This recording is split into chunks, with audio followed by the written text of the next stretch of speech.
Thank you very much, Madam Mutsitori, and thank you all of you for being here. For me, it's a true privilege to be part of the World Tsunami Awareness Day.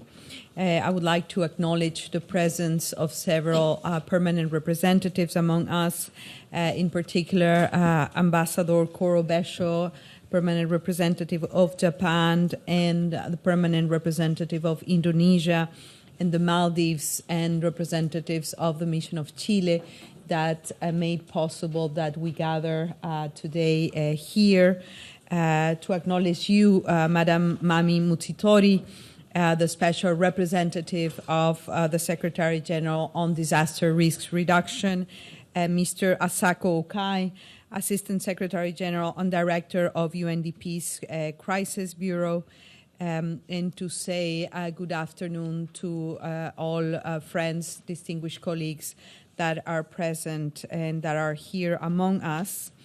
As you very well mentioned, Madame Mutsitori, the tsunami that took place took the lives of more than 2,000 people in Indonesia in September is a stark reminder that these events can be unpredictable, powerful, and devastating. So all my condolences to the people of Indonesia, Ambassador.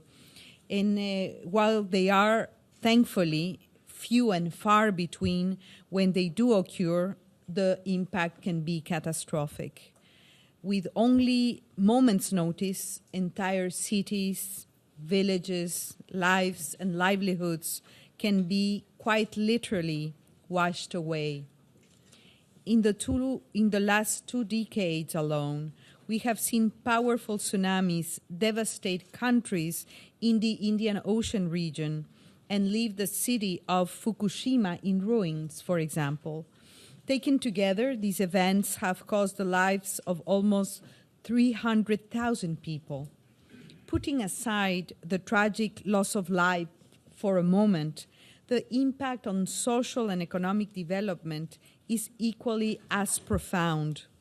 The Indian Ocean tsunami led to at least 20 billion in losses, while the Fukushima tsunami, one perhaps of the most devastating disasters in history, cost more than $300 billion.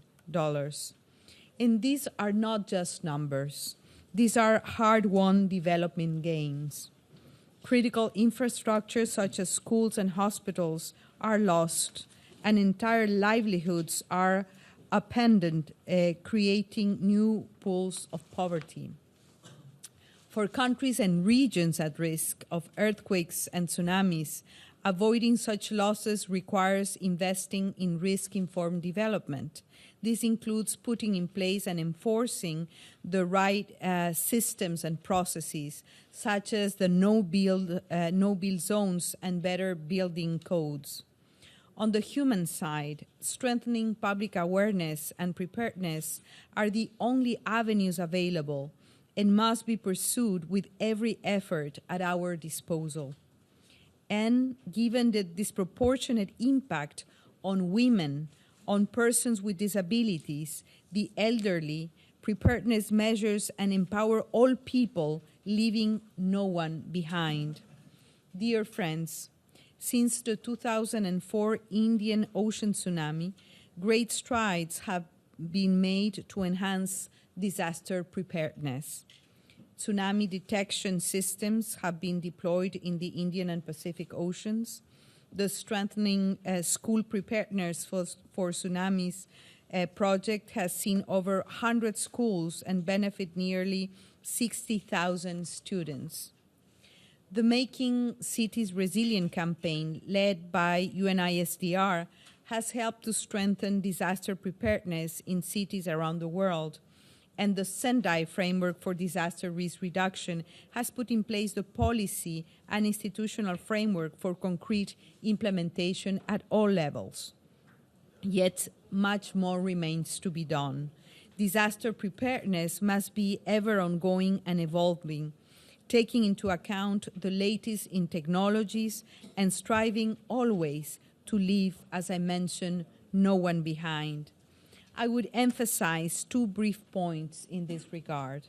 First, the rapid rate of technological advancement, the so-called fourth industrial revolution, is seeking a global technology shift, change, and emerge outright at a pace like we have never seen before. For who could have foreseen the power of social media or of apps only a few years ago? Who could have predicted the prevalence of drone technologies that are used for preparedness and prevention? Therefore, we must use latest technologies and adapt as needed to accommodate the tools and systems that the public are using. This brings me to my second point.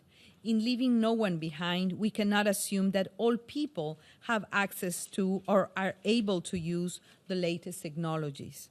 Perhaps it is a woman residing near the shoreline without a telephone or access to the internet, or perhaps it is an elderly or a person with disability who is unable to hear the warning sirens. It is thus equally as important that full, end-to-end early warning systems and preparedness measures reflect the lived reality of all people in society. And in this, I also would like to bring up the important roles that parliaments play on the normative exercises at the national level. And for that, I want to acknowledge and congratulate the presence of two members of parliament, of the Japanese parliament, that are among us today. So welcome to New York, and I think that it really shows how important it is for an entire society, but also for the normative houses around the world, this effort on making sure that no one is left behind, and we do undertake a serious and normative effort. Colleagues, I am convinced that we do have the skills, the technologies, and the resources, and let us build on the positive developments we have seen in the last 2 decades and continue to push forward. In closing, allow me to highlight that global efforts to address disaster risk and recovery remains one of the strongest spaces for multilateralism. Indeed, multilateralism has proven indispensable to protect people affected by natural hazards. We have seen this in the response of hurricanes in the Caribbean and the US in 2017. We have seen this in the response to the Nepal earthquake in 2015, and we have seen this in response to the recent tsunami in Indonesia. I thus thank our partners here today for remaining champions of this cause.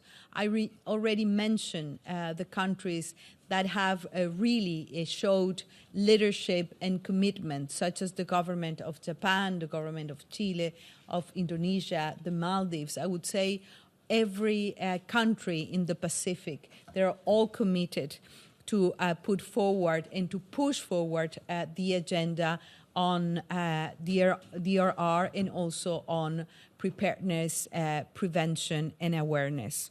I thus thank our partners here today for remaining champions of this cause. Through your unwavering support and initiatives, you have undoubtedly helped protect millions of people around the world. I wish you all a pleasant and fruitful discussion today, and I hope that this Tsunami Awareness Day will be transformed into a harvest of greater awareness and greater public participation and engagement. I understand that there is an event with children from a high school. These are the kind of activities that we should